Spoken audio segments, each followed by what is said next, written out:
Okay, so Precious just turned 500 hours. I've had her since May. It's September. Bought her with 450 hours, something like that. Anyway, the biggest thing to do at 500 hours is change the final drive gear oil, which is 90 weight gear oil, and then change the hydraulic filter. So I've got, and the fuel filter, I think. And I've got those filters, but what I'm going to try and get done today is change the final drive 90 weight oil. Okay, I've got Precious pre-positioned. That's my drain plug. That's my fill plug.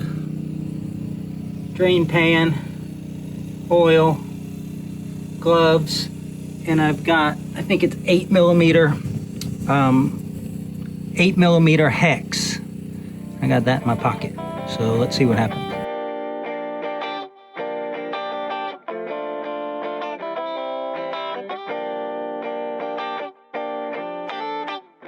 I've said it before, and I'll say it again. These gloves are worth their weight in gold. No more digging grease out from under your fingernails or diesel fuel smell on your hands. Your hands are gonna get sweaty, but better than the alternative. Let's see what happens here. Try and take the filler plug out first.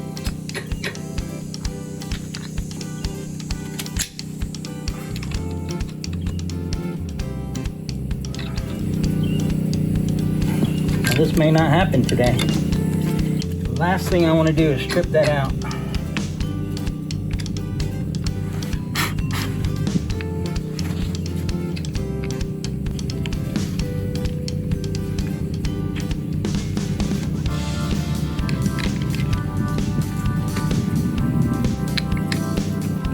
I want to get this done, but I can't strip this out. That would be an expensive day.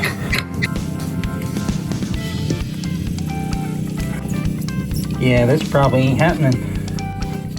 Probably gonna order a socket and put it on an impact so it can vibrate, because if I strip this, talking big dollars. Yeah, nope, not doing it. It's not worth it. Stay tuned, we're gonna do this some other time.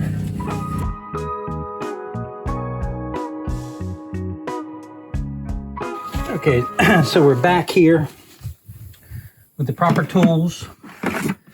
I've got the bit, 8 millimeter bit set, and I got a 3/8 inch breaker bar, but I also brought my 1/4 inch and 1/2 inch impact wrenches, DeWalt cordless. So I'm going to spray some penetrating oil. I had the diagram on my phone. So we're looking at this one as the drain plug, and this one is the fill plug. Got 1/2 inch adapter, 1/2 inch down to 3/8 adapter. That's the fill port, so obviously it was a little overfull.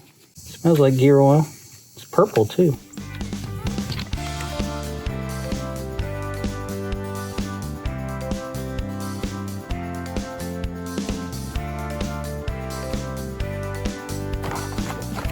I think that's been drained at least once, or changed at least once. It's got 500 hours. This is one of the maintenance items that's due. I knew that excavator would come in handy, but like anyone I think that's bought an excavator, you wish you had a bigger one. But I also wanted one that I could tow around with a 1/2 ton pickup, and this is a 6,300 pound machine. Then you add about 2,300 pounds of your trailer and fuel and chain binders, and before you know it, you're getting close to your 10,000 tow capacity of a 1/2 ton pickup.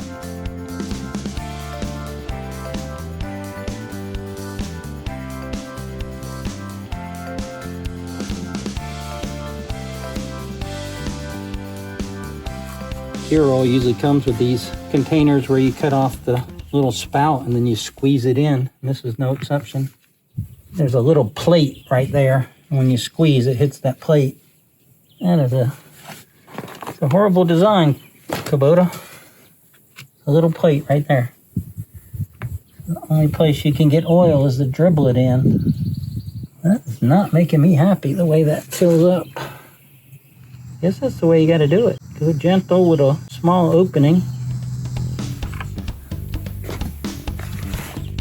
Okay, I got it done.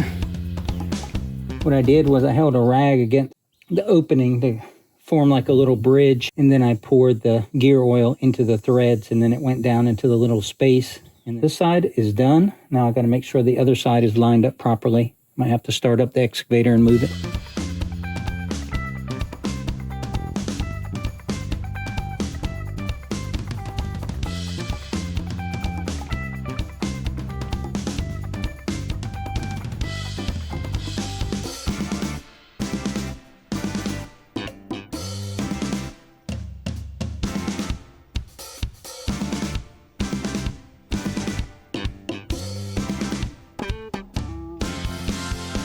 The other side was more purple of an oil. It wasn't black like burnt oil, it was just purple. And I know there's a purple oil out there. This is like clear, like what I'm putting in.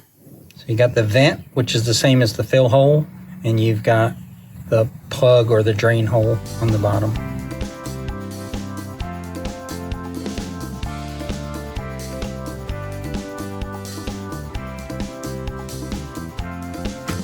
So I recycle all my oil, or at least dispose of it properly. Yeah, that was real clean compared to the other side. I think I had 2 quarts of fluid total, 2 quarts of 90 weight Kubota oil, and I used maybe 1.5 quarts to do both sides. So a real easy job, and probably saved $100. I'm guessing here because I didn't ask at the Kubota dealer how much it would cost to do it. So Kubota makes this real easy to grease. They give you all your greasing points. It looks like there's 14 greasing points on this excavator, but it's mostly where the cylinders articulate or move, like right there, just basically everywhere there's a pin. And there's a lot of pins, one on the end of each hydraulic actuator, and then the blade and the boom, and then you have 3 fittings right there, and those are different fittings for the house spinning in a circle. Some of those fittings you have to spin the house like 20, not 20, but yeah, I guess 25%. You got to spin the house however many degrees that is. 90 degrees, 180. Anyway, you got to spin the house 4 times, stop in 4 different locations, and grease it.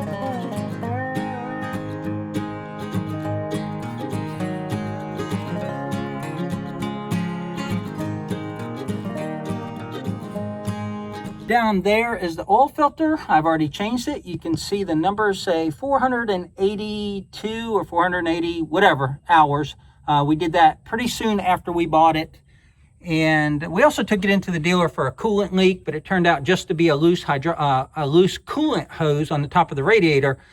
And so that's been fixed, and the coolant level is good, and she purrs like a kitten. But this is the fuel filter, spin-off fuel filter. And as far as I know, that is the bleed port. It would make sense to me. So we'll spin that off, we'll put a new one on, and then we'll start it up and bleed it.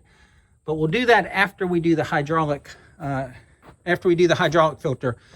Now, the hydraulic filter is under that cap. I've also got a new O-ring for that cap because it's pretty loose. It's way over full in hydraulic fluid, and it doesn't matter that it is. It does have too much in there, but it doesn't call for changing the fluid until I think 1,000 hours. Definitely not now. So I'm just going to pull out that return filter, change that return filter, and this is what it looks like. There's the new fuel filter. And like I opened with, luckily I had that. I went to the Kubota dealer and bought this oil filter and what I thought was the fuel filter for the excavator, but it turned out to be the fuel filter for my tractor. I don't know how I have the right fuel filter for this excavator, but I'm just glad that I do. So there's the oil filter. I got to figure out how that goes on the stem that I'm going to pull out of the tank. And then also over here, this is the fuel water separator filter is that.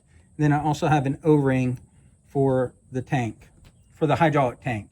So I got a couple tools out here. I got a pan to catch any oil or fuel, and have my tools laid out here. So I think I'm all set. Well, because nothing is ever simple, the first thing I noticed was that this fuel separator right here didn't have a fuel filter in it. And I think it's supposed to. I think that's where this fuel filter goes, and there isn't one in there now. So I'm going to take that apart. It's just a fuel water separator. So it's easily resealable. You're supposed to be able to take those things apart in the field. But that's going to be my first step, is investigate that. All right, so I found this handy Taco Bell cup in the trash for the contractors that are working on my parents' house. So I've just got that up under there to catch any fuel. That should work out pretty good. I'm also going to put some rags down there as well. And then this is the shutoff valve to the fuel, or at least I assume it is. So I'm going to go ahead and shut that off. I'm going to loosen up this jam nut. Should be able to drop all that down and then inspect it. Okay, I got it loose. It was pretty tight. But I had to use 2 hands to keep from bending the bracket. Hopefully, only the fuel that's in it is going to come out. Just going to drop it right into this cup. Oh, made more of a mess than I wanted to. Now, I dipped the end of this in fuel to give it a little bit of lubrication, but I mean, it goes right on there. I have no doubt that this is supposed to be there. It just wasn't, because whoever, maybe it had some water in that bowl, and whoever took that bowl down dropped it and didn't want to pick it up and put it back in, or just, you know, a multitude of things, incompetence. But that's just another layer of protection on your fuel. If you've ever looked in the bottom of your fuel tank, like if you drain a 5-gallon plastic jug of diesel fuel, there's always trash in the bottom. And there's a high pressure fuel filter up here, but this fuel water separator, that's your first line of defense. So yeah, I'm a bit disappointed that hasn't been on there, but it'll be on there now. Go ahead and drain this fuel out just to go ahead and clean this separator. Separator actually has a little bit of trash in it, so while I got it apart, you know, I might as well clean it. But I don't know if you can see inside of there, but there's some trash down there in the bottom, and this red thing, it just floats in water. So if you see that off the bottom, you know you have water in the bottom of your fuel separator. So that just goes back in there. And again, there's just a little bit of trash that's settled out. Fuel isn't perfect, whether it's gasoline or diesel. And diesel tends to promote things that grow, biologics that grow inside of diesel. So you got to be careful of that too. Got to put like a, I'll probably butcher the term, but you got to put like a fungicide in your diesel tanks to keep them from growing algae or just different things that can clog the fuel system. Use a little bit of that to swish it out. Okay, I'm glad I did that. I could have just left it. It would have been fine. I mean, I hate that it didn't have that metal screen on there, but it does have another layer of protection past that. But make sure you have that O-ring. If you don't have that O-ring, this will leak. Ask me how I know. Okay, I temporarily put it back on there. It's on there loosely. I'm just going to put this Taco Bell cup back around it and open up the valve and just let the fuel flow, fill it up. Probably have to turn the key on, get pressure. All right, I'm going to go ahead and take this fuel filter off. It's got to come off. It's part of the 500 hour. And I've already got to bleed the fuel system because I took this off, and there's going to be some air at the top of this fuel strainer, fuel water separator. I don't know how I can do this without making a mess, but I'm going to try. There we go. That should capture fuel.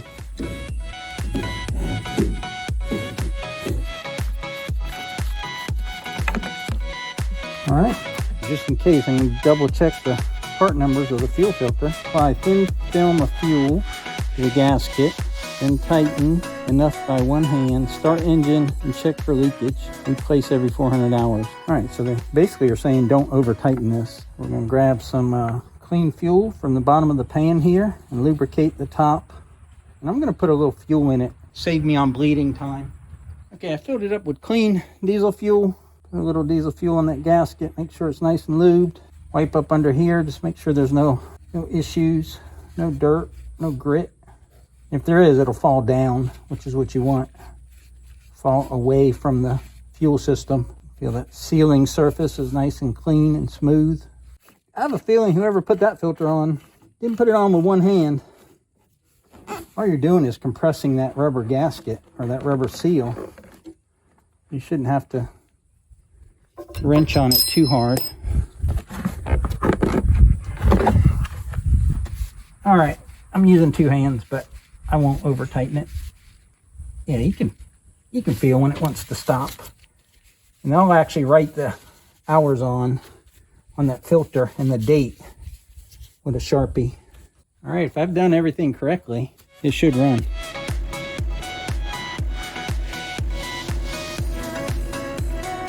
Sounds good. Usually when you get air in the fuel line of a diesel, it'll start stuttering and spitting.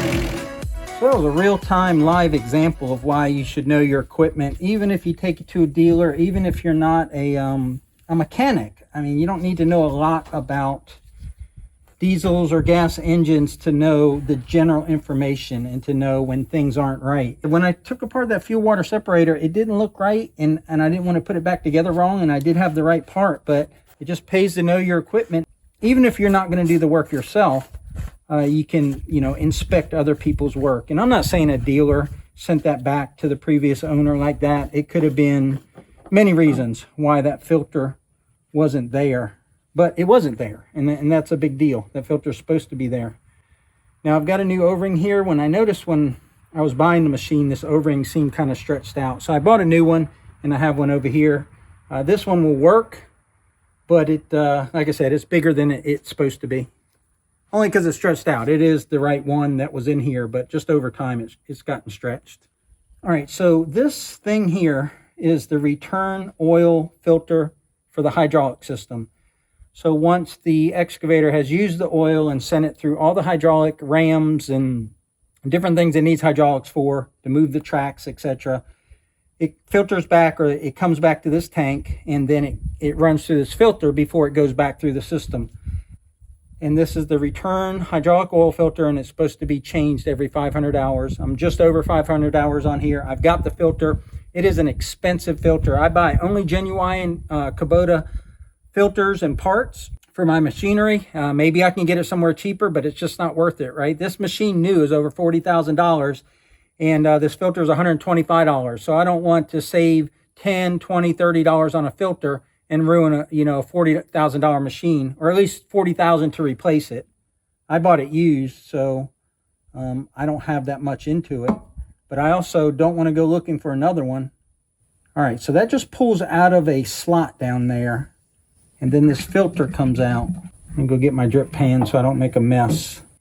Protect the environment, right? We don't want oil everywhere. And I've been dreading this. I knew it would be a mess, but it had to be done. And today I really didn't come out here to do this. I came out here to do some other work, do some chainsaw work, but I want my excavator to be ready. I want it to be maintained top notch, 100%, so that when I turn the key, it's ready to work. And if that means sacrificing a day off of work when I wanted to be doing something else, that's what we're going to do. All right, this looks like it's going to be easier than I thought. I don't think there's any O-rings. This little bar right here, this little ladle, whatever you want to call it, it just screws into the top of the filter. And this filter already has that adapter on it. And then on the bottom of this filter, it's just got this, what is that, six-sided nut. And that just fits down in the slot that I pulled it out of. So I thought I had to take this apart and thread it on here, but nope. Put a little hydraulic oil in there. And then I got to take this bar out, and that looks pretty simple.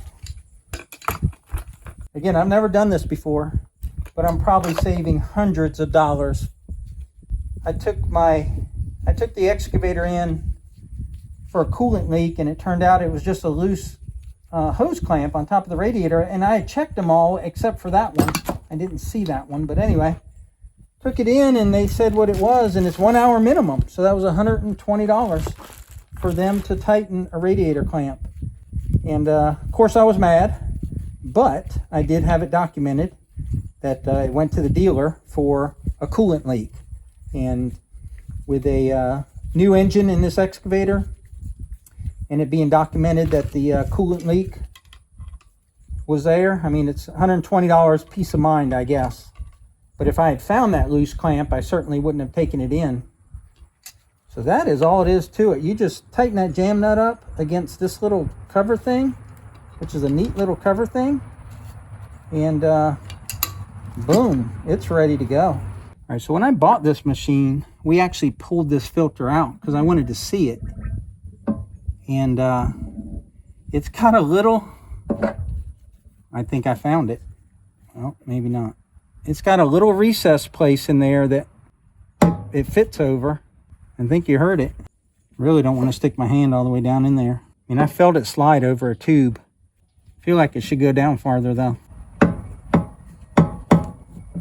Okay, I put the new O-ring in there. You see it in the groove, and it really is a little bit too big. It's same size as the old one, so I didn't really gain anything, except now I know that there's a new gasket there, and I'll have a good seal with the cap to keep dust out. The filter that we changed is at the bottom in there. You can see the shaft of this holder go into the oil. I like to service my machines, but regularly and per the manufacturer recommendation, but I don't like to over service them. But you can see that doing the 500-hour service, I had already changed the oil when I bought the machine, replaced the oil filter, already did that. Drive unit oil change, already did that. Replace hydraulic return filter element, and we did that. That's what was in the tank. And then I think every 400 hours you replace the fuel filter. Well, I don't know when it was replaced, so now I know it's been replaced. It's been replaced at 500 hours. And I know that the next major interval is 1,000 hours. And that could be, you know, about 5 years from now. And then I change the hydraulic oil, replace the air filter, the suction filter element, and clean pipe filter of hydraulic pilot system. I don't know what that is. I don't know what some of those things are, but I'll figure it out, right?